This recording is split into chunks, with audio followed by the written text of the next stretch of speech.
નમસ્કાર મિત્રો, વિડીયોમાં તમારું સ્વાગત છે। જી હા મિત્રો, અત્યારે હાલના મોટા અને મહત્વના સમાચાર સામે આવી રહ્યા છે। તો મિત્રો, સમાચારમાં વાત કરીએ તો અમદાવાદમાં બેવડી ઋતુના કારણે રોગચાળો વકર્યો છે। ડિસેમ્બર મહિનો પૂરો થવા આવ્યો હોવા છતાં હજુ સુધી ગુજરાતમાં શિયાળાની જમાવટ જોવા મળી રહી નથી। ગુજરાતમાં બેવડી ઋતુનો અનુભવ થઈ રહ્યો છે।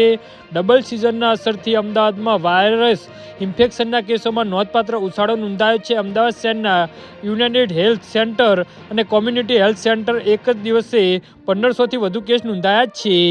જી હા મિત્રો, અંદાજે 10,000 જેટલા દર્દીઓ શહેરના કુલ 87 હેલ્થ સેન્ટરમાં નોંધાયા છે। આ આંકડા માત્ર યુએસસી અને સીએસએચના નોંધાયેલા દર્દીઓના છે, ત્યારે ટ્રસ્ટ સંચાલિત અને ખાનગી હોસ્પિટલમાં પણ દર્દીઓ નોંધાતા રહે છે। અમદાવાદ અને મહાનગરપાલિકાના હેલ્થ ઓફિસરે લોકોને વાયરલ ઇન્ફેક્શનના સામે સાવધાન રહેવા અપીલ કરી છે અને લોકોને સુરક્ષા માટે માસ્ક પહેરવાની ભલામણ કરી છે। સ્વચ્છતા જાળવવી અને વધારે ભીડવાળા સ્થળોમાં માસ્ક પહેરવું લોકોને સંક્રમણથી બચાવી શકે છે।